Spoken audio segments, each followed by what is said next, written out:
Good morning, everybody. Thank you very much for being here. I want to welcome Deb Kay and Dr. Lamia. Welcome as well. Thank you to the members of our Board of Education, PTSA, and BHHS who are here and always so supportive of what we're doing in the high school. Really appreciate it. We're going to get cut off by the Pledge of Allegiance in a little bit and announcements, but we'll get started. So today we have a good agenda with Deb discussing all the new changes that are coming our way in terms of science. We are going to go over the senior events and all those things that we have planned. We're going to just discuss the Lights, Learning, and Action initiative and the community invitations that we're going to have to do walkthroughs of the spaces. And then we'll just go over important dates, upcoming events. And somewhere in there we'll discuss the Great American Eclipse coming on April 8th. So for astronomy geeks like me, this has been a long time coming and we're very excited about it. Deb, Dennis Covert, our astronomy club advisor, and the kids in the club have been putting together a really nice program. So it's interesting that it hits directly as we are dismissing here at the high school. It's like there's going to be some kids who are looking up like, why is it so cloudy out? But we have a lot of different programs that are going to be going on that day. We have our science ambassadors who are going down to the other schools as well. And we're very fortunate that the BHHS, as well as the district, have provided funds so that we can get the Eclipse classes. So without further ado, I'm going to turn it over to Deb Kay. And Deb, I'll hand the clicker off to you. And is that an AI-generated Bobcat scientist? So I was working with my hi, I'm Deb Kay. For those of you that don't know me, I am the science chair, and I teach 2 classes here at the high school, which are semester-long classes, which are part of our STS program, which I'll talk about in a little bit. But part of our STS program, which has 8 semester-long modules, is the Inventions and Innovations of the 21st Century course. And in that course, we are investigating the pros and cons of AI and its impact to society. And we've been using Adobe Express to create AI images. So this particular image, I used the prompt, create a Bobcat mascot that is in a lab with an Erlenmeyer flask behind a lab table wearing safety goggles, of course. And this is what it created. Is that a glass of beer in front of you? Right? It looks like it. But it depends on what's floating in it. Maybe it's like one of those IPAs. Do they have floaters? I'm not exactly sure. So so this was our AI guy. I'm in the process of updating our website with Brian Melso in the Amazing Media Department. And hopefully you'll see some other images on there created by AI. It is pretty miraculous, the tool that it is, but obviously there's caveats and things we have to consider as well. So that's a good way to start off. Our objectives for today is to provide an overview of the science program. In addition to an overview of the science program, we're going to look at the implementation that we are going through that started back in 2017, and even before that, when we heard that there was going to be new standards. And at that time, when we heard there were going to be new standards, there was all of the fallout from the Common Core. So we wanted to get a head start back then. And we've been studying the development of the new standards and the way that New York has taken their time to implement them. So they adopted them in 2016, and I'm going to talk a little bit more about that. The differences between the somewhat, I say current only because it's only this year and next year for chemistry that we can even call them current, but we're right in the midst of the latter part of the transition. And then we are going to talk about a Tri-States Consortium initiative that we have going on here in the middle and high school, where we are going to have an outside organization come in and evaluate through a critical friends lens our science program. And then, as Mr. Walsh said, just a little touching on how the science department is going to celebrate. Okay, so the last thing I was mentioning before the announcements came on is that I'm just going to give you a brief overview of what the department is planning for the upcoming eclipse, because it's not often that the science department gets to celebrate such a phenomenal event, like maybe social studies does with the elections every 4 years. But so we're really excited about this, and we're going to make it into we call it a phenomenal extravaganza. And I'll talk As about long as it doesn't have clouds, so whatever you do. we're going to still live stream. Our pathways here, and I see familiar faces from people that were at the coffees. We just presented at the principal's coffee in the middle school last week, and Mr. Walsh had the orientation. So some of this might be familiar and somewhat redundant, but it speaks to our program. So in the secondary science program, we start in 6th grade, and the middle school is in full-blown implementation of the new standards.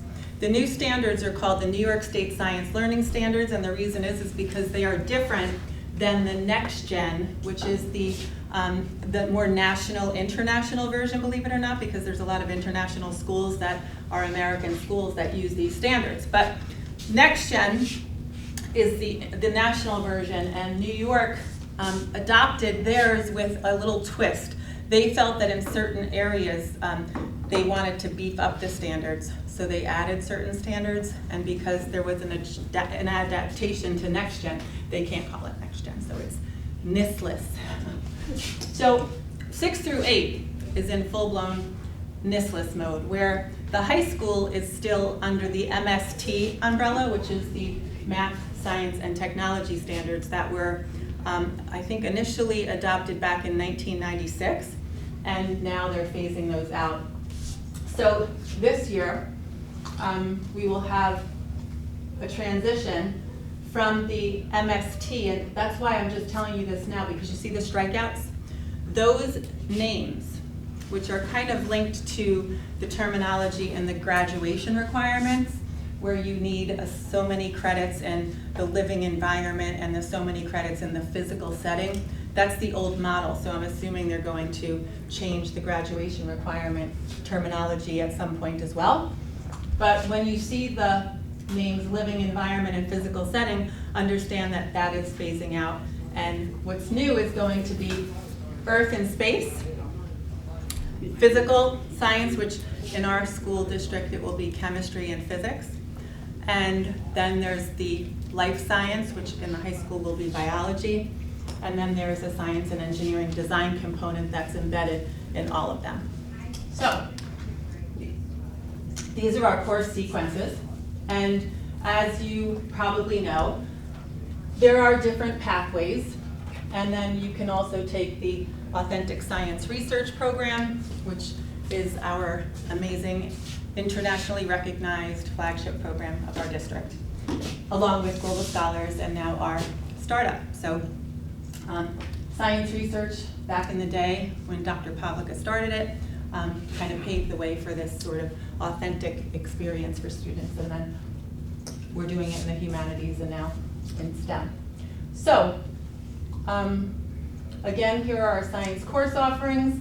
We offer sort of scaffolded programs whereby we have co-taught science in each of our levels. So in earth science, we have a co-taught version, we have an on-level version, which our co-taught is basically on-level. It's just that in the co-taught classes, there is a process specialist available to help the general ed teacher, differentiate the instruction and break down the lessons and scaffold them and provide graphic organizers and other things to students that need more support.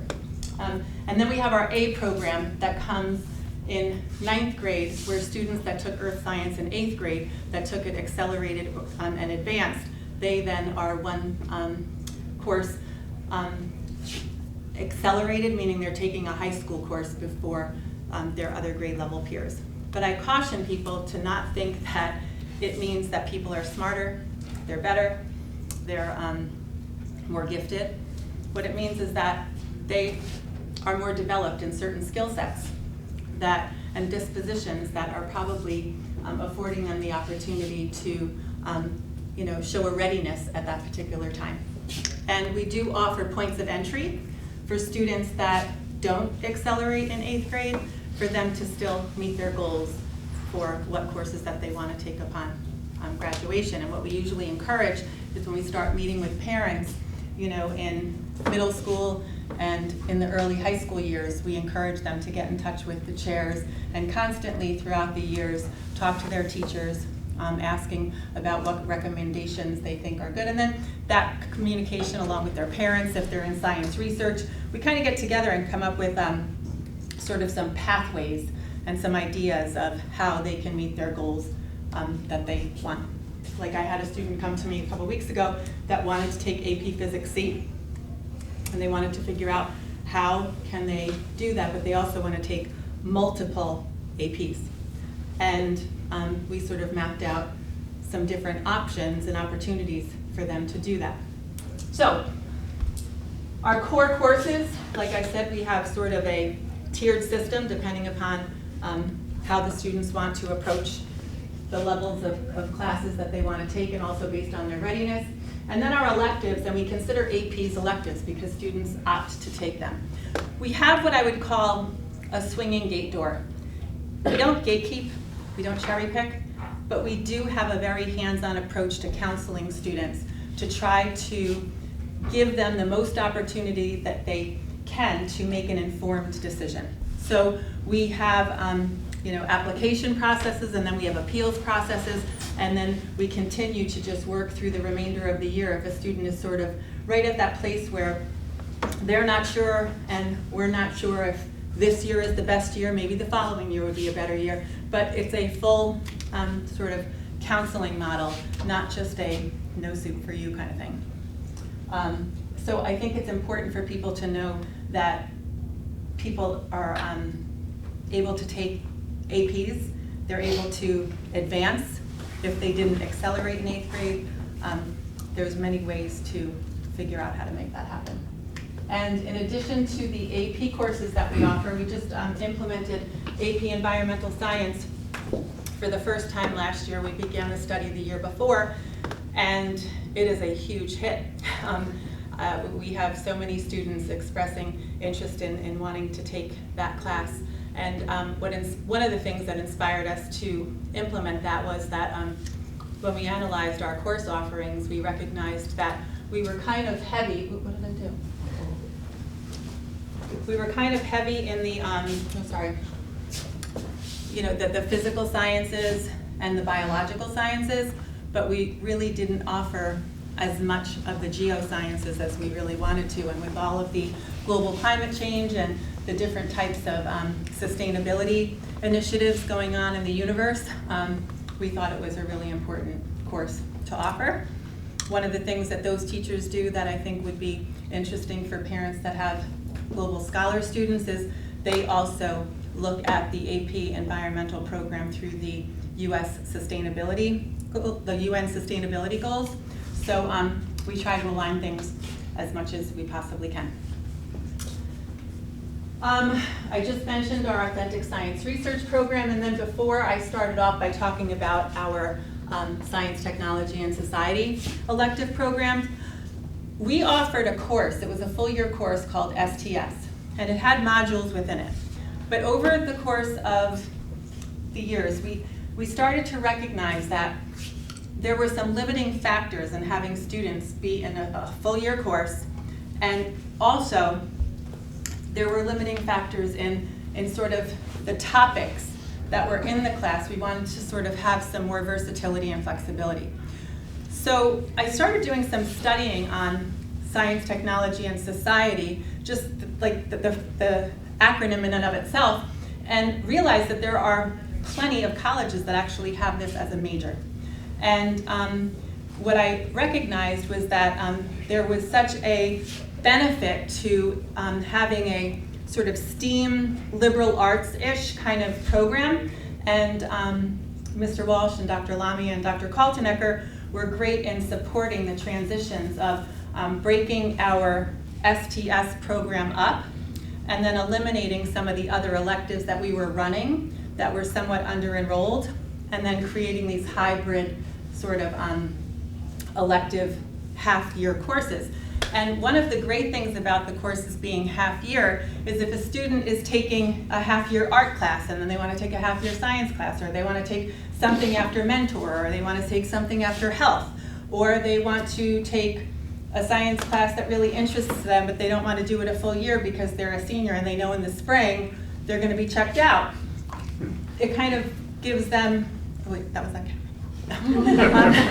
It gives them the freedom to have more, choice.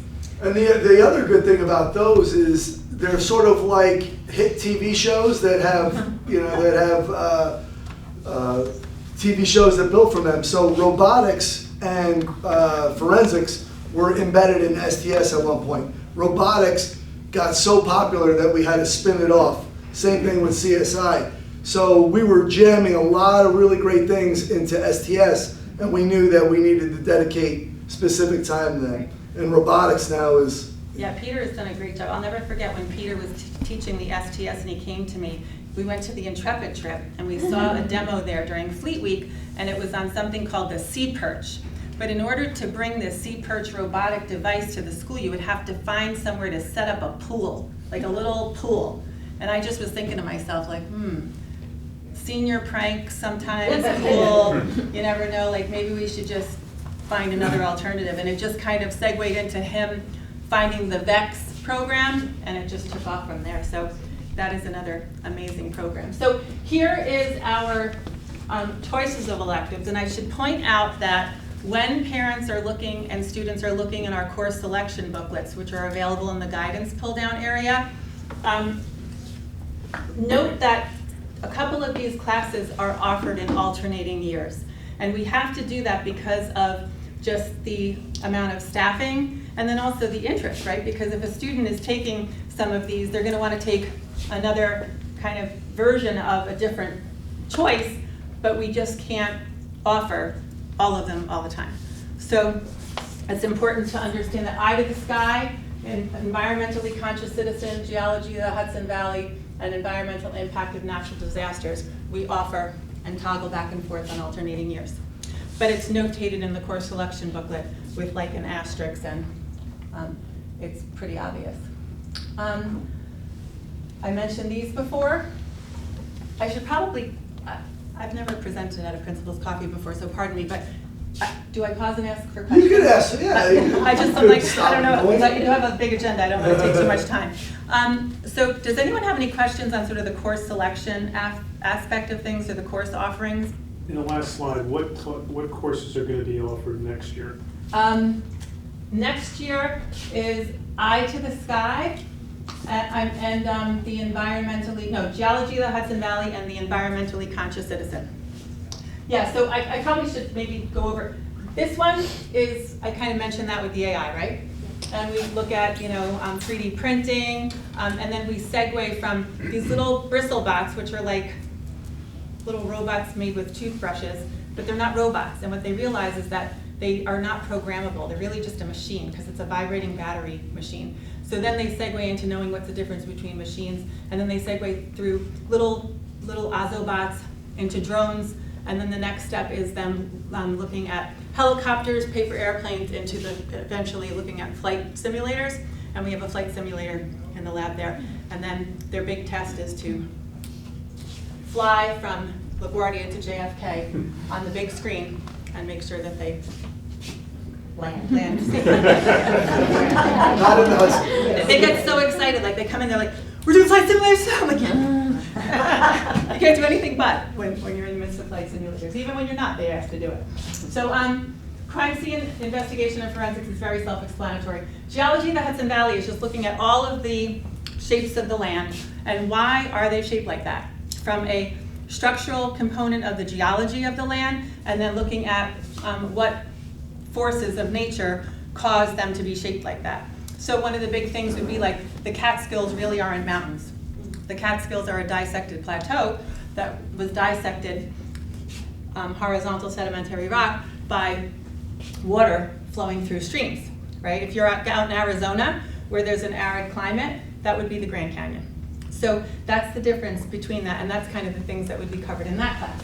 And then Eye to the Sky is a hybrid course. We used to have an astronomy course, but we kept hearing that kids wanted meteorology. So that's like starting at the lithosphere, or the ground, and going up all the way up through outer space. It's project-based, but students look at the atmosphere through the lens of meteorology, and then look at the universe through the lens of astronomy. Then we have this one, which is sort of a semester-long, more relaxed version of AP Environmental Science. And then the environmental impact of natural disasters, that's self-explanatory, like, you know, why does a hurricane happen? What happens? What's the aftermath? What could you have done to prepare? And what do you have to do after the wildfires in Hawaii, things like that. And then these two right here are, we had a lot of people over the years ask students, they wanted anatomy and physiology. And our way of offering that wasn't going to be repetitive for you know, our biology. We have a really strong 7th grade science program, even though I know sometimes people are like, so strong. The kids learn at such high levels that they come back after science research and say, thank you so much, I felt so prepared. So our 7th grade program is so strong, and then add to that our 9th and 10th grade biology program, and then if students take AP biology, we needed something that wasn't going to be redundant, because there's a lot of students that took those classes and they want to take this anatomy and physiology. So there's a component to it that they go really deep into the anatomy and the physiology, but through a medical technology STEAM type of a way, where they look at all of the different technologies and advancements in medicine that can impact anatomy and physiology. So that's it. Any other questions? Can you tell I like to talk? Robert asked one question and I went on for 15 minutes. So what happened to robotics? Because I know it was very popular. That's a really good question. So robotics was part of the science department, but Peter did such an amazing job that they took him out of the science department and put him with technology. So it's really like, he's kind of in between math and science, because we're building our technology, more of our technology program through adding more like courses. And I think inevitably we're probably going to have, you know, a STEAM umbrella of math, technology, and science kind of together. Yeah. Just dovetailing off of that, so psychology is behavioral science, but it's under the auspices of the Social studies. Social studies. department. Yeah. Okay, was that ever part of the science department, or that was always the social So, science? from what I understand, that's a great question, and it does come up occasionally. At Byram Hills, it's always been part of the social studies department. However, because of the way the AP curriculum is written, most schools have it within the social studies department. They do science within the AP psychology course, but it's not as heavy as it is maybe in like the theoretical, historical kind of realm. But it is an interesting, it's one of those things like robotics and Yeah. yeah. I appreciate it, thank you. No problem. Great question. Others? Okay. So I mentioned this already. All of our advanced and AP courses. Oh, I should also mention quickly that AP Physics C. The College Board did a huge overhaul of the AP Physics program during COVID.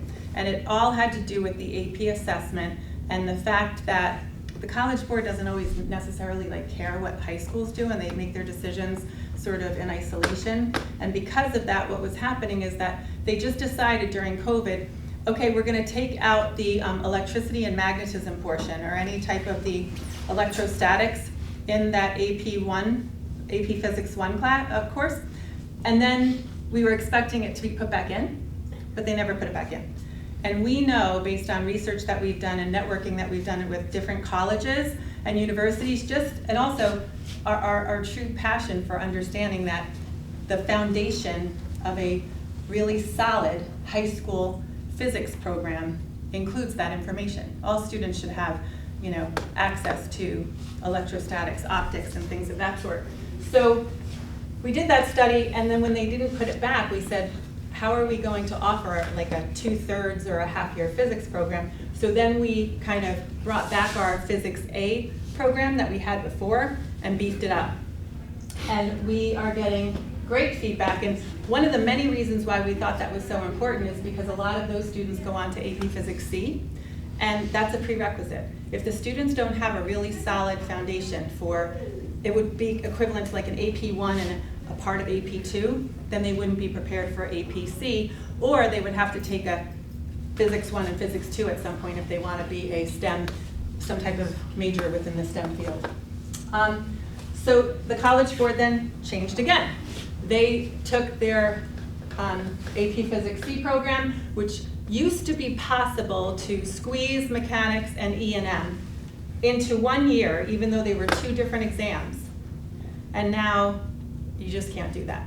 But it's okay, because most of the students that take the APC are seniors, and the amount of depth and breadth that we can now focus on in the mechanics area is great. And then when they do those, Dr. Beacon is pretty amazing at, bringing in other areas of physics to complement it, because he knows how important it is for the students to have different types of electricity. And with guidance, we reached out to colleges and asked them for feedback about it, letting them know that we were going to be focusing on AP Physics C mechanics. They said absolutely no difference at all. They sort of preferred the mechanics to the E&M, and they, in no way did they say that it would negatively impact any of our students. The problem is if we were going to offer it, we would have to have our kids taking 3 years of physics to do it the right way. They would have to take the Physics A, Physics C mechanics, and then Physics C E&M. And it's just not realistic with our scope and size here. Mm-hmm. That's a good point. And the colleges, I'll piggyback on that we did reach out to through Christina Wilson. We looked at the most common colleges that our STEM students attend, and all of them said that they don't give credit for AP Physics 1 by itself.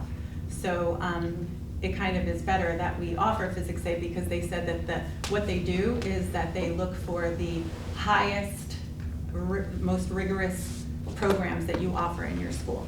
And because they have our profile, I think they have a pretty The good C is sense. as high as you can go. That's it.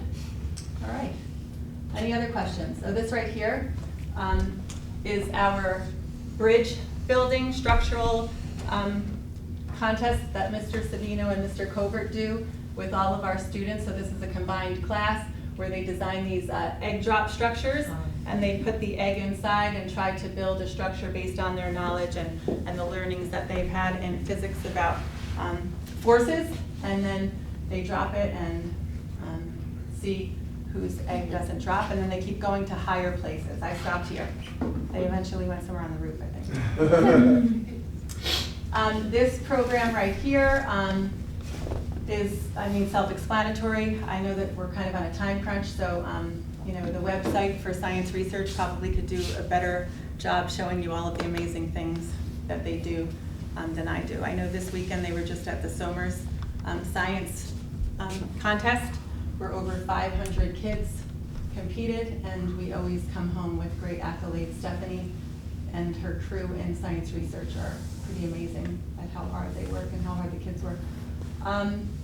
Science opportunities outside the classroom. So these are our extra or co-curricular activities that complement our program. We have an astronomy club, obviously. Mr. Walsh said that Mr. Covert is working with his kids on that in the eclipse. The robotics club, I still leave that there because it will always have a special place in my heart. I consider it still part of our family. Science Olympiad, which is always a really successful program that is run by Evan Horowitz. And I don't know if anyone knows that we host the Regional Science Olympiad competition, and we have since Evan got here in 2008, where we host probably close to 50-something schools and over 500 or so kids, would you say, Chris? Yeah, even more so. Yeah. And then we have our Chem Lab and TA program, where students that are either in AP Chem or took it previously apply to be TAs, and they push into our science on-level chemistry courses and offer support. They have office hours, and they support the students for extra help, and they also do teach different lessons and set up labs, break down labs. It's an amazing program. And it's good to just know like the history of that, knowing why. Like we take it for granted now that we have Chem TAs, But that was really built off of a felt need that the school had, because when I first started here, one of the programs we had was an expanded science program. So we taught earth science to a group of students over a year and a half. And then they would take biology for a year and a half. And the idea was that we were focused on getting them to pass the regents. So they would take earth science and bio, and then they would finish up their junior year, and in their senior year, they all wanted to take chemistry, and there was no place for them to go. So we changed it to have everybody taking earth science in 1 year, and then bio over 1 year, so that every junior had the opportunity to take chemistry. Now, chemistry, not necessarily the most difficult regents, but it doesn't have a curve at all. There's a negative curve in some ways, right? Would you say? Oh, negative absolutely. curve. So we knew that the kids who were not necessarily aiming for chemistry, that were going to be taking chemistry, needed support in there. We also had a group of students who were really high flyers in chemistry, and they showed great leadership within their classes. So it sort of came along at the right time when we were opening chemistry up, making sure that the larger majority of our students were able to take it, with the push for increased leadership. So the TA program, the Chem TA program, really was one of those things where we were helping our students in so many multiple ways, and it's just a great example of how we're developing leaders, but we're also strengthening our academic program. I'm glad you brought that up, because the history is an important context. And I think that when we look at our scores in Byram Hills, and I know that Dr. Kaltenecker or Dr. Lamia and everybody presents them in like October, November-ish, and our scores are always amazing, and even in chemistry they're amazing, but we might not be the top, right? I think we might be like the 6th. But 6th compared to other schools, I think we have to understand that that could possibly be because we have more kids taking it. And I know that that might not make total sense, but we have more kids taking chemistry than many other districts that kind of cherry pick their kids, so then their scores are going to be higher because we have kids that maybe other schools would send into a chemistry and everyday life non-regents version. But our Chem TAs have now allowed students to feel more confident in taking risks, and they know that that support's available. So the science ambassadors, these 2 photos here are pictures of Mr. Borneman, who always does such an amazing job partnering with our elementary buildings and bringing the science ambassadors down to teach lessons. And we're going to be doing this with the Eclipse. And he does this also all year long with the 2nd grade. He has a Google Classroom where the science ambassadors actually teach a lesson on Flipgrid, and then they push it out into the elementary classrooms. And the lessons are all different science lessons, and they're linked to the new standards. So that's a great program. And the Enable program, raise your hand if you've ever heard of our Enable program. Just one person, right? 2, 3, 4. Now, I wasn't doing that to try to make anyone feel uncomfortable. I was doing it to try to, in my mind, see if I was confirming my suspicions, which is, it is one of the most underrepresented clubs in our school, and it's an amazing club where they partner with Blythedale Children's Hospital, and they work with our life skills classes here, and they develop adaptive technologies for students with disabilities by doing different types of engineering design exercises. So they've done anything from prosthetic hands to little gadgets that go on a zipper to help a student that has fine motor issues zip their they developed adaptations to joysticks so students could play games. They developed adaptations to spoons so students could eat better, and just recently they made a tray for a student in a wheelchair, so it was at a place where they felt really excited because it was personalized using the laser cutter, and they do a lot of things like that. But they don't just do it like Home and Careers back in the day or wood shop when we were there. They really look at it through a engineering design model. And Dr. Beacon, I think he should probably be also supervised by Ms. Stahl because he speaks a different language. And if you can understand his language, then you're pretty intelligent. So now we're going to segue from our course offerings to the New York State Science Learning Standards. And what's different is that the New York State Science Learning Standards, which are the new standards you're going to hear, they are kind of, learning is facilitated in 3 dimensions. And those 3 dimensions are very closely interconnected. And I'm going to show you how they're different than the old standards in a few minutes. But I think it's important just to recognize the 3 dimensions. So if you see disciplinary core ideas, the orange is the content. I mentioned earlier what the content is. You have, life science, physical science, which is chemistry and physics, and then you have the earth and space science, and then your engineering design. You like this? It says, what really happens during a solar eclipse? And you see the moon is photobombing. That was cute. It's not big enough, but yeah. So then you have the science and engineering practices in blue. That's the second dimension, and that is all of these skills that scientists and engineers use. Like engineers solve a problem, scientists answer a question, and then those different series of steps and skills that those roles kind of assume is what makes up the science and engineering practices. And that's kind of what students are now learning science through. That kind of, so the skills that they're using the disciplinary core ideas, the medium through which they're learning. And then the cross-cutting concepts, which are the green, are all of those interconnected links that tie it all together. Think of it like the yarn that is sewing everything together. Those are the concepts that you typically hear about in all the science courses. Or just in life, patterns, cause and effect, right? When we're talking about systems, energy, matter, structure, function, stability, and change. So the eclipse, what's different, is a perfect example of what is known as a phenomenon. Yeah, okay. So if the students in the new way are challenged with the eclipse, what it would look like to teach in 3 dimensions is the teacher would either take them out to see it, or they would look at a simulation of sort of either the sun, and the moon and the earth kind of interacting with one another in the shadows, depending upon if it's lunar or solar. And the students then would just be left to say, so what are you curious about? What is this? What are you thinking? And the students would start asking questions and going through those science and engineering practices. And then the learning happens through their curiosity. It's not the way it used to be, where first you have to teach about the solar system, then you have to teach about the sun, and then you could teach about eclipses. Now someone might say, well then how do they understand it? Because it's not so much about the terminology and about the memorization of vocab and the regurgitation of facts. It's really about students' understanding of how it is all interconnected and how the processes work. And it's done in sort of like a backwards design model.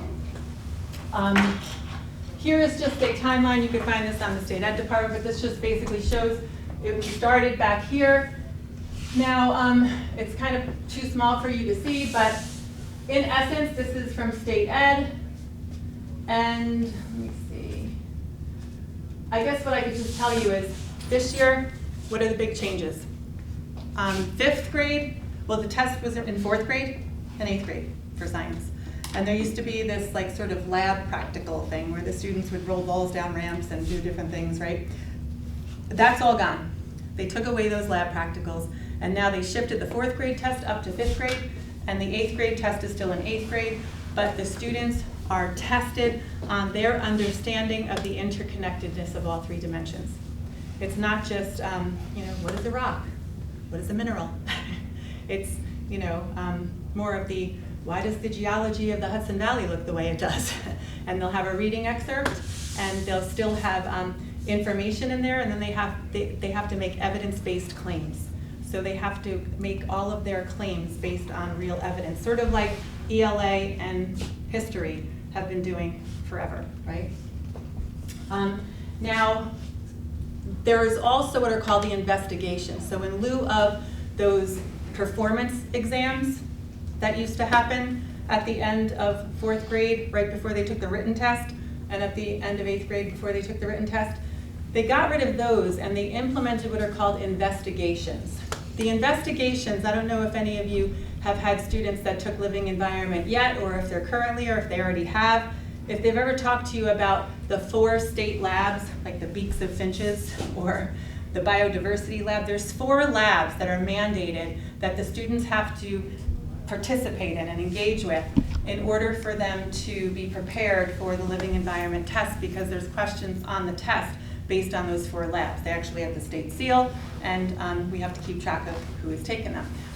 Well, that model is sort of what they now do in lieu of those performance tests. Now they have 4 investigations that the students have to take in the middle school, and then there's going to be 4 investigations for earth and space science, and 3 investigations for earth and space, and 3 investigations for biology up at the high school.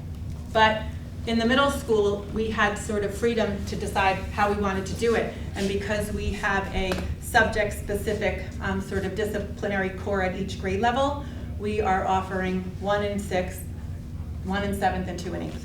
And we have a system within eSchool where we track it to make sure all students have taken them so that we know that they are prepared for the test. Now, moving forward, so this year is the first administration of the 5th and the 8th grade exam, and it's computer-based. So you probably have heard CBT. That acronym means so many things, but when it comes to these tests, it means computer-based testing.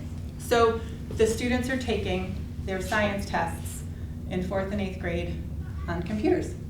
So Mr. Ancona at the middle school is really working with Mr. Raskin and Ms. Hanford on making sure everybody is ready, and Ms. Lappel obviously is overseeing it all, but we're ready to go for that initiative. Now, next year is when we have to transition. This is like the interesting thing. This year we're teaching the physical setting earth science 1996 version, and the living environment 1996 version, and the 1996 version of chemistry. And then next year we have to just shazam, 3 dimensions, here we come. And then we have to prepare the students for the Earth and Space administration of the regions in the new standards, and the living environment, it's not living environment, the biology regions. Those 2 exams, the regions exams, are coming next year for the first time. And we are not sure if they are computer-based. There is kind of grumblings that they probably will be, and then there's other people that are saying that they could still be paper and pencil. So I've been to plenty of meetings in BOCES. I'm keeping track of all the memos we get from state ed. We still don't know that about the Regents exam. We also have the materials lists for the investigations in biology and earth science, but they haven't released the actual investigations yet, and they'll be expected to be implemented next year and tested. And the other thing I should mention is that reference tables, we're still not sure if there's going to be reference tables. They claim there is, and they're going to be released at the end of the summer. Nice, right? Oh, here, now hope you're ready. So that's kind of where we're at. But we're all working together. There's listservs and there's networks, and all of our teachers have gone to BOCES a few times and worked with the experts up there. So I think we're in really, really good shape. So then the chemistry is the following year, and then we don't offer the physics regent, so that's kind of irrelevant. So Deb, we're coming up on an hour. I really appreciate Sorry, I told you I it. had a lot. Yeah, I got a lot. Maybe just cut out the little tri-states, just mention the tri-states just a little more. No problem. So I don't know if this goes anywhere, but Phenomenon, you got to go online and look at Phenomenon, because just type in NGSS Phenomenon. Let me do this really quick. All right, so this is what is so exciting about, no entries found, I don't know what's That's why the kids don't have enough time for lunch. Yeah, I'm just kidding, Deb. no, it's probably true. It's But they like it because it's phenomenal. Exactly. I messed up. So if you go on and you look at phenomena, look up NGSS phenomenon. Okay, yeah, see, look, see, that would be a phenomenon right there. Oh, so great. Why does that happen, right? And the students just, you don't even say anything. So you put it up and say, what is that? Some students might think it's ashes from a bonfire, right? But they start asking questions and just creating some of their claims, which would be equivalent to a hypothesis. And then from that, a storyline is what they're calling it, is created.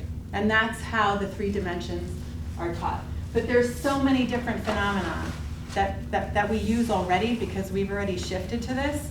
And it's a really exciting way to teach. So I've already talked about all this. I went over these changes. So are there any questions? I'm assuming I could probably put this on my website when it gets updated. This will be, the whole presentation will be sent out as well. Okay, great. So you could, look at it, click on whatever you want, look at the phenomenon, they are great. Any questions on any of the state stuff? You're all really good students. You look okay. The minimum graduation requirements haven't changed. 3 years of science, and you have to pass 1 Regents, and 1 has to be a living environment. So, Tri-States, we are having a visit from the Tri-States Consortium. For those of you that don't know what the Tri-States Consortium is, I might turn it over to Dr. Lamia because I know she is really big on the board over there, right? Yeah. So if you could maybe give your version, because it would probably be better. Tri-States started before me, well before me, and it is a combination of schools of high-achieving schools in New York, New Jersey, and Connecticut that have come together to be working collegiate partners. So we look at research together, we go to schools, we do visits, where schools will have extensive visits of a few days where they're presenting a problem of practice to us or a consultancy protocol to the tri-state group, and then we try to find other school districts that will come to do this visit, to be critical friends, to listen to what we're doing in our departments and our initiatives, to offer us feedback, and then to come back 2 years later to see what progress has been made. So this includes many schools in Westchester County, but some in Connecticut, Wilton, New Canaan, Long Island is Long well Island represented. schools, and it is an incredible consortium of learning partners. We have an executive director, a steering committee, which includes superintendents from New York, New Jersey, and Connecticut. I'm on that steering committee, and we are embarking on our science visit, which will be really exciting for us to have an opportunity to have professionals in the field who are interested in science come to our schools, look at what we do, offer feedback about our progress and process. Yeah, it's basically a way for us A little to, think tank. yeah, and you might hear about middle states, right, as an accreditation. This is sort of an accreditation there. The last visit we did was for global scholars. Before that, we've done mathematics, social studies, world languages, fine arts. So every department gets a chance, and Deb, this is science going through it, and it's coming right at the appropriate time with all of the changes going on. Yeah, so, I only stay up till 1 in the morning every day, but no, it's great. No, we're excited. We are excited because, with the new standards implementation, one of the many great things about Tri-States is that they will come in and do a critical friends analysis of our essential question that we came up with, which is linked to the new standards implementation. And then they kind of give us this report, and they leave and come back in 2 years, and it allows us to kind of decide what in that report we want to implement as a change that was recommended. So it is a really hands-on, great model, sort of from a bird's eye view, and then giving us the information we need for the trenches. It's also a nice opportunity for us to go to other districts and see best practices. Yeah, so I'm going to Edgemont on Wednesday, Thursday, and Friday for a Tri-States visit to try to, help them, but also learn. Selfish, like, is to kind of see, how a visit should be run. Because when I ran the Briarcliff one, when I was in Briarcliff, I mean, there was like 13 indicators back then, and the Tri-States Consortium has changed in a really good way. So one of the good things is that we are going to be analyzed, like Dr. Lamia said, by the outside people, but they're analyzing us. So there's parent focus groups, there's student focus groups, and there are leader focus groups and guidance and teacher, and then they take all that feedback and they go in classrooms and they look at things, and then we accumulate a bunch of evidence which is looked at through the lens of our approach, our implementation, and what kind of results we have to represent that. And that's just all about that. And this is our essential question with one of my AI bobcats. So our essential question is, to what extent do Byram Hill students use the science and engineering practices and cross-cutting concepts to provide gapless explanations to complex real-world phenomena? So there's real key words in that. Phenomenon, now you know why, right? Gapless, you might think like that kind of is just bizarre, but we are doing a book read in our department called Ambitious Science Teaching, and it's a book written by like the gurus in science education. And one of the things that the terminologies that they used was gapless explanations for sense making. And sense making is a real big thing for this new, the new kind of transition to 3 dimensions. So like you've probably heard Dr. Layden talk about historical thinking skills, right? Well, our historical thinking skill parallel is sense making. We want the kids to be able to make sense of that phenomenon that we put up there before. And how do they do that? So by students being able to provide gapless explanations, it doesn't mean like a kindergarten student is, you know, making a theory into a law. It means that we have different kind of anchors or benchmarks that our rubrics are set at. They have like what are called assessment boundaries. And based on the standards assessment boundaries is where we would set our benchmark for a gapless explanation. Does that make sense? No pun intended? All right, so then obviously these are the 2 dimensions, right? Cross-cutting concepts, science and engineering practices. So that's our whole thing. So we're hoping that when they come in, they will see some really great stuff, but we're new, right? And that's metacognition sitting under the bobcat there. I used Keynote, and when I got And started, now it they kinda transitioned like- over. So anyway, you pick, so we're doing a consultancy model. Some tri-states visits, they do a district visit and they look at every single indicator of all 8 of them.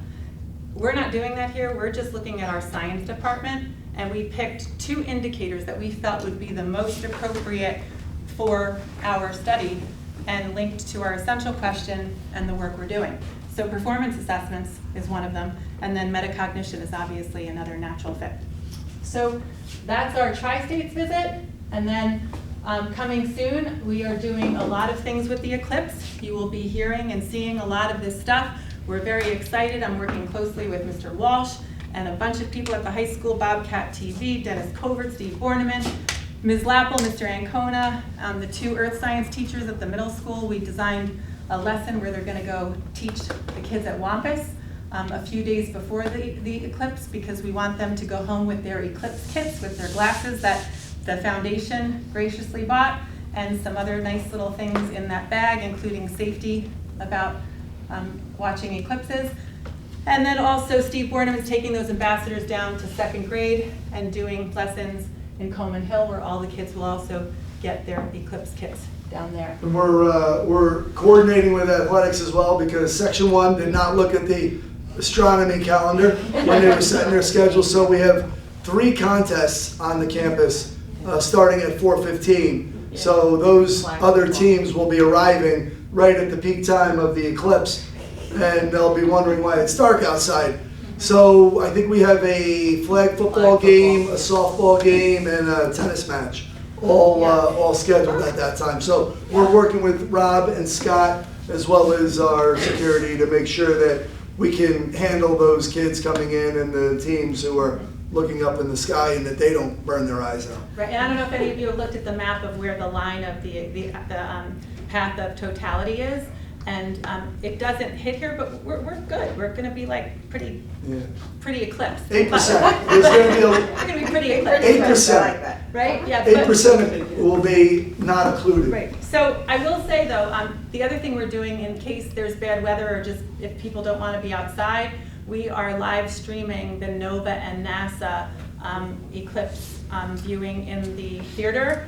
And Dr. Beacon, he doesn't have a class that day. He's driving up with his son, and they're going to be up in the Batavia area, whereas in the path of totality. So in Bobcat Hall, we're doing a Google Meet live via wherever he is, Dr. Beacon and son. Hopefully there's a signal. And yeah, hopefully. But he said he's gonna travel until he finds one. So maybe he'll, yeah. So I think that's it. And stay tuned for our website. I talked to Mr. Melso, and he said that he's working on it, and it should be ready probably not next week, but when we get back from break. And there'll be an Eclipse tab and all of the other information from our department. The one thing I will tell you is I am so grateful to have this opportunity to speak to you today. I know I spoke for a really long time, but I haven't really had the opportunity to brag about our department, and I usually present with Ms. Pellegrino, who says that her department is number 1. And I always say, well, it's not a contest, but if I could go based on anecdotal testimonials, I will say that I think my department pulls out ahead. I'm kidding. Yeah. But thank you so much. So any questions for Deb? Thank you so much. We really appreciate the Thank you, time Deb. and Thank effort you. that you put into There's it. really not smart comment I'd like to put out there, which is that I think we have a really robust science department. And it's to the point where, like, I know both my kids are looking at 1 in 7, 1 in 10. They want to fit more science in. We actually don't have enough room for everything that's exciting, so thank you. Oh, I think thank it's, like, you. It really means a great. lot. Thank you so much. And I will say that if there are things they can't fit in, come see me and we can brainstorm, because there are so many opportunities with open source free things and I will and definitely other let things. them know that. Yeah, no, that's and great. you too. I actually just sat with a mom and a dad, because their son didn't really want them to talk to me, so we had to do it covertly. And so whatever we can do to help, we are here for that purpose. I love that. Thank you. Yeah, if you look at other schools in the area, they are, if you look at the student populations, the percentages who are taking science courses, it's around 80 to 90%. We're over 100% here, which means that our kids are taking multiple science courses. So our kids in science research are generally taking science research and a lab science, or lab science and another elective. So we do a really good job of getting our kids into science. Yeah, Paul Beacon crunched the numbers at one point, and I think he said that over 90% of our kids take more than 5 years of science while here. Wow. Yeah, he did that while he was on the ride up to the Eclipse, while he was making a prosthetic and juggling. Yeah, he's an amazing guy. He also helps us tremendously with our senior internship and the way that we organize all of the paperwork for our seniors. Paul is like the guru in the back with the language, the computer language, to make it all work. So And he's he is an one of the amazing guy. kindest, loving people you'll ever know. He's kind of misunderstood because he's such an enigma, but he is one of the most kindest, loving people you'll ever know. All right, So, well, and as a former member of the science department, I just want to thank you, Deb, for the work that you've done and the thoughtful process that you always have with creating different courses and opportunities for our students. I always feel really confident that you are out ahead of whatever standards are coming our way, and you have a really good way of working with the teachers to give them the confidence to pass that along to our students. So thank you for all you do. Well, thank you for that, Mr. Walsh. I have to say that living in a not so neighboring district, but a pretty dysfunctional one, I will say that, being in a place like Byram Hills, you just feel so good because the support from the board to the administration to the team of teachers and the students and parents, I mean, it's something I've never experienced before, and I started my career in the town that I grew up in, and then went to Briarcliff and then landed here. And I have somewhat of a frame of reference, and I hear people say this, like, I can't wait to get out of here. And I think that's a normal thing once you go through a school system for kids to feel, but it's a really special, special place, and we get so much support. So thank you. All right, I'll stop. All right, so it is hard to believe that we are at that time of year right now where just basically hold on, because it is going to fly. And just thinking about the last month, coming really back from February break, all of the great things that have been going on for Byram Hills. I think about the Varley players, the great performance that they put on for Mamma Mia and all the work that went into it. Thinking about the great ride that the hockey team and basketball teams have had, just amazing to watch. We have our mock trial team who is going to be competing in the finals of the county championships. just so many great things happening around and across the school in so many different ways too, which is really something to be said for Byram Hills. So just an exciting time, and it's going to get really, really quick here soon. So the end is in sight. Once we get back from spring recess, you kind of just hold on. So I did want to mention all of these different senior events that we have coming up. This will all go out. I'll be sending a letter out to parents and to the seniors as well, but it's going to be getting here soon. So the first thing that's coming up is that Adulting 101 program that we're having. Very excited about it, and we are hopeful that when they come home that day, they'll be able to at least know that a button gets sewed on with thread and a needle, and that'll be the starting point. So anywhere from really like the basic skills that they're gonna need, being on their own, to campus safety, to the more significant things that will help you at least sleep a little bit better at night when they're away. And we took surveys from parents of, thank you to many of you who offered them. We're trying to embed them in there. Basically, the kids will go through 9 sessions in different categories through that day. We are very thankful. The other schools and their principals have agreed to allow our seniors to do a walkthrough on that Friday, May 3rd. We did this in 2019. The kids absolutely loved it, and the teachers at the other schools loved it. Then the pandemic threw it off. But the students wanted to have this opportunity again, and they asked us. Thankfully, Peggy McInerney, Dave Mack, and Kim Lappel, they all agreed to it. And so we're going to be busing our students down there to do the walkthrough. It's too early for the gowns, and the kids said they don't want the gowns. We don't want the teachers crying. So they're just going to go down and walk through the hallways, and the students will be there seeing it. And it's really neat for them to be able to. Now, it's funny because this senior class in 2019, they remember watching those seniors walking through, I think, HCC. So that'll be fun for them to do. And then we'll also thank you to the PTSA for working with our senior class, who have asked for permission for a barbecue on that day, to bring in the food trucks. And thank you for organizing that. Then we have the award ceremony. That's going to be on the May 29th. That is the Wednesday right after Memorial Day. Senior Athletic Awards is going to be on that June 10th. We also have the Science Symposium in there, but Science will be sending that out. The Senior Night and BHEF Movie Night. This is a great time for our students. They come in, they do a lot of those time capsules, sidewalk chalk, they do their cars, the windshields, they are allowed to spray paint the rock. They do all of those things. We have food trucks, and then the BHEF is sponsoring a movie night. We don't know what it is yet, but I can tell you it probably won't be Ferris Bueller for the 3rd year straight. So it'll be something different, unfortunately. Then we have the graduation rehearsal the next day at 9:30, and it's usually around then when we give them their yearbooks. So they're in the process of getting the finalized yearbooks done, and they'll be going to press pretty soon. We're hoping to have those here for graduation rehearsal. And again, the kids will come in, we'll walk through it. Graduation is here on the turf again. We've already had a number of different meetings about with facilities, security, North Castle Police, and we are moving ahead with that.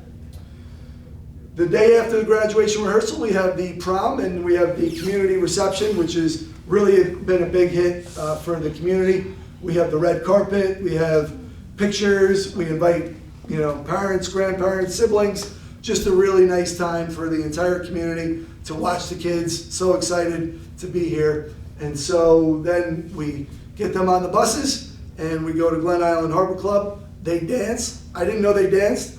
All those years that we went on the boat, they never danced. We went to Glen Island Harbor Club and they wouldn't get off the dance floor. So, and then they come back and go to wherever they go.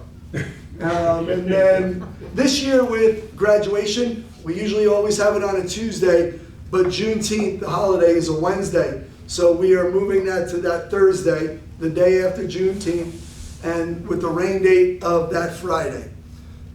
So luckily, Dr. Lamy and I will be living on the weather apps, and we will make a decision as soon as we can if we have to move it. So if we do have to move it, let's say it's a complete washout week, worst case scenario, we would have to do it in the theater, and we would offer each family 2 tickets.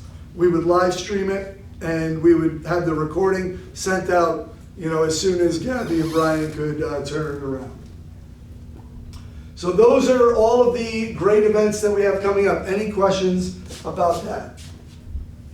Yes? What's the last day of classes for the non-senior high school students? So the last day of classes is Thursday.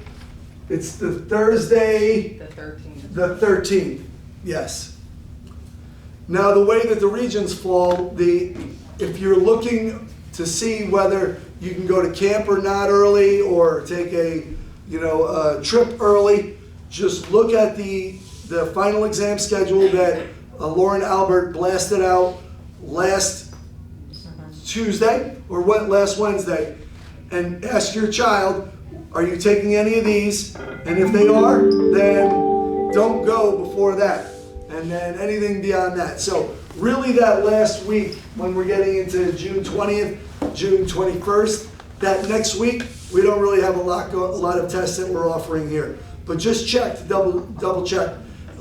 Those regions we might not be offering, but there may be a local exam that we're giving in the building. So just go off of that final exam schedule. All right, Dr. Lamy is here and very excited to present this timeline that we have to present our Lights, Learning, and Action initiative. And this is something that we've been working with Brian Melso on, who is amazing at what he does. And we are going to give the community an opportunity to get a sense of the scope and scale of the project, and to be in the space so that you can picture all of the great plans that we have. So these are the times when we're going to be inviting in different constituents, and hopefully by the end, every member of the community will get a real good sense of what this whole project will look like. Now we're going to be inviting people in. Dr. Lamy and I will be greeting everybody. We'll have these beautiful screens and kiosks set up so that you could walk through it, and you can get a sense at each of the stops what you'll be seeing. Anything to add, Dr. Lamia? No, we're going to start this Tuesday, the Board of Education. We have Lara Stengel and Scott Levy and Petri Varma here today. We are going to be doing the initial walkthrough. Nothing like taking your bosses on the first try through, right? You should usually do that last, but we're doing it first.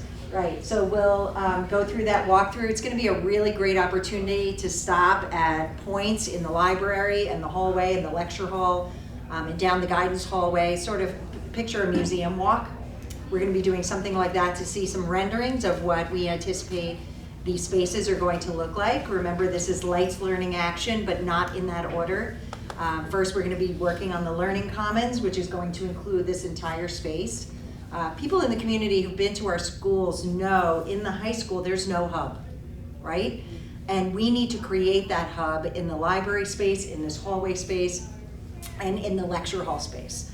And after that hub is completed, we are going to move to phase 2, which is a second turf field adjacent to the current turf field. And then by 2027, we will have all of our courts and fields illuminated. So that is Lights, Learning, Action, and we are going to ask that the community become informed voters and go out to vote.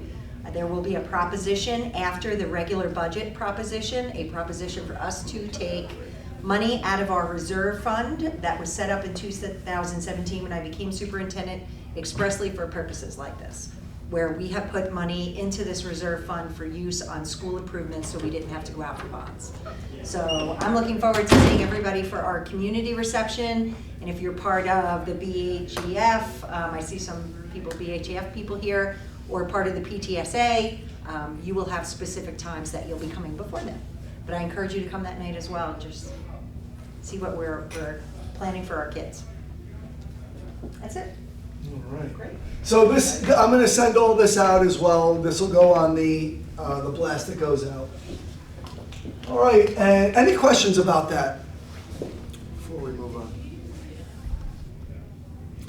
All right, and so we are, it's hard, yeah, I think about having April 30th on the next principal's coffee. So we are really flying through this year. For whatever reason, it seems to be going faster than ever. But we do have the AP Art Show coming up, and that is once again going to be in Bobcat Hall. Community reception for that is 7 to 8:30 p.m. But if you can't make it and you still want to come in, you can do that from 8 to 2:30, and it'll be supervised by our hall monitors.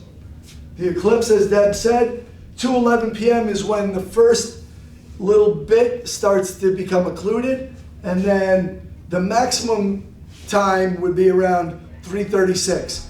So it won't get totally dark, but it'll get a lot cooler. The birds will go into their nests. Animals will get confused. It'll get, it'll be darker out. It'll be like the first light of dusk, and that'll be around 3:36.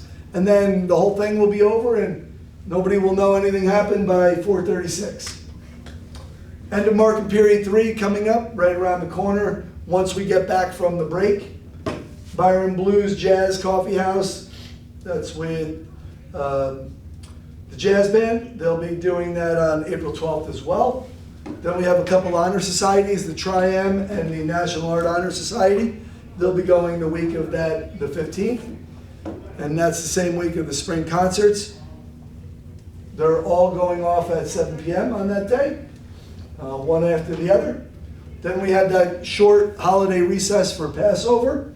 And then again, we're going to be back here on April 30th. And then it'll really feel real.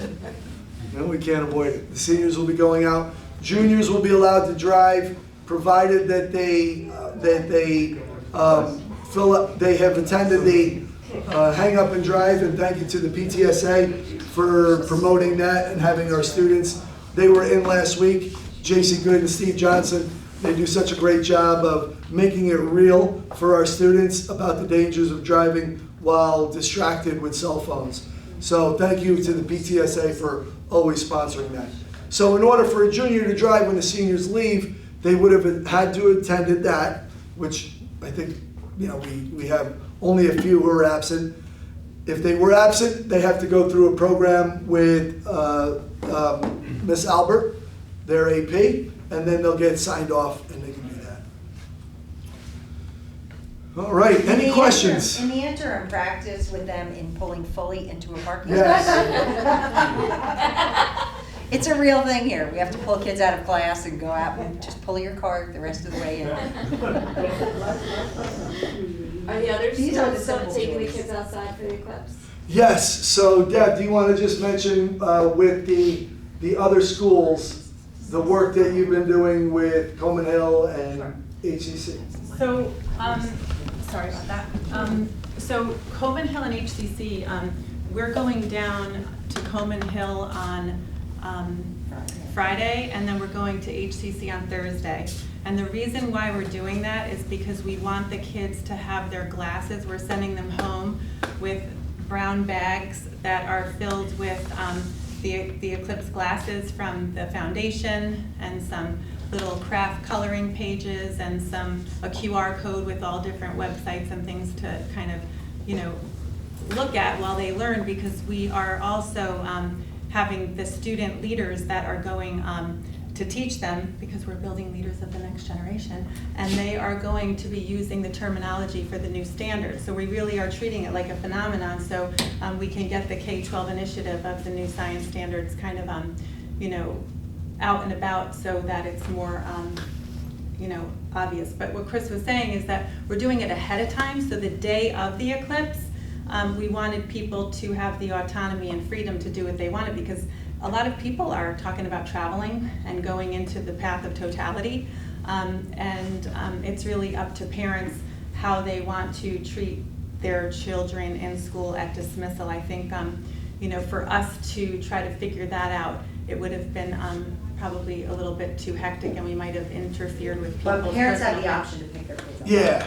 And So the buses still. so, Buses are still, all dismissals are gonna go on as normal, but there'll be messages that are sent out by the different schools discussing, hey, we're gonna be dismissing, this eclipse is going on, this is what we're gonna do. Please, if your student is taking the bus, please have somebody there to be with them, or just, at the high school level, know that it'll be a little bit getting darker at that time. At the younger schools, hey, this is gonna be like getting home a little bit later at that time, especially with Coleman Hill. The peak for this will be at 3:36, which is when they're on their way. but there is going to be a big celebration here.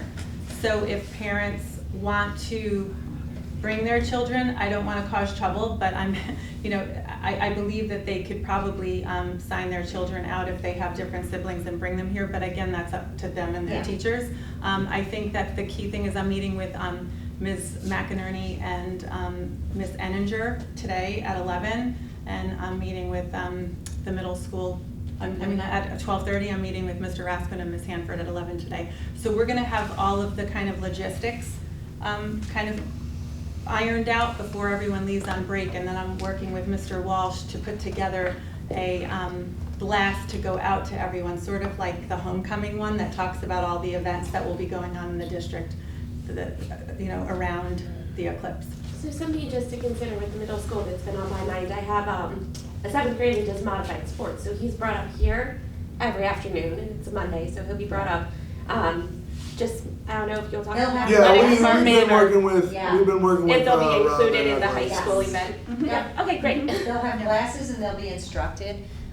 All of the superintendents and I were talking about, like, do you do an early release? Do you do something because this is the crunch time of dismissal for every single person. And it's also, for parents, it's a hardship to dismiss early for that reason as well, right? So we thought the best thing to do is give parents the option. We're gonna educate everyone and give them the glasses and the kits, and parents have the option of picking their kids up early if they want to do a family experience. For the younger ones. Think about it, you have a classroom teacher, we're not gonna extend the school day, right? Because then we have everything going on with all the after-school activities. But it is really difficult to tell a kindergarten teacher, you're responsible for 18 kids. Not to look and up. making sure these glasses are on them correctly as they're, this is like, we don't wanna do that. I know it sounds terrible, but we don't wanna do that. I want a parent, if they really want their child to have the experience, to know they can take them out. And we'll teach the I just don't want to be kids. another car in the parking lot if I don't have to babysit. Yeah. Yeah, Great. we had thought about trying to get Coleman Hill here, the entire. Yeah, we looked at all But just configurations. logistically, it just does not make sense, especially because Section 1 is gonna move ahead with, with regular athletic events. In the They, dark. they just can't afford to give up any day in the spring that they can't, so. But Exciting time. Mr. Walsh has also been calling committee meetings with the security director, Mr. Castagna, Mr. Saunders, as well as the head custodian, Mark, and we're all working together to try to consider the access and the egress with activities going on and trying to make it as smooth of a transition, so there's no bumpers, people are like, oh, check that out, we want to If it's cloudy, it'll still go on too. We have the live stream going on from NASA, and then we have Dr. Beacon in the mobile eclipse unit driving through New York State. And if you have any suggestions for an eclipse playlist, we are taking them. And Yeah, Dark Side of the Moon. Yeah, there you go. And the New York State, I Love New York, they have a really great site and they have it hooked up to, I think, Spotify, and they already have a really awesome playlist. So if you want to kind of drag and drop some of those, if you use iTunes, it's a great start. So that, and on the blast that we're going to put out, there is going to be a resource sheet of simulations that you could look at to type your zip code in to see what the eclipse would look like here or anywhere, and a whole host of things, including books for little kids. We're going to do some read alouds to some of the younger grades from the high school with some Eclipse books. So there's a lot going on, and it's really exciting. So we're lucky to have the support to do that here. There was only one other thing about the Eclipse that I don't know, it's slipping my mind. But we'll be sending out full info. Oh, Dennis Covert with the Astronomy Club. Like I said, they're making it into like a big party here. There's going to be, I think, maybe 2 food trucks that are going to be here, and also he has his Astronomy Club setting up different stations for fun things to do, anything from games to crafts to also like the different ways that you could look at the eclipse, music. So it's going to be a lot of fun. All right, well listen, thank you everybody, and I really appreciate it, and I'll stick around if you have any questions specific to either your student, and thank you again for all your support. Go Bobcats, have a great break.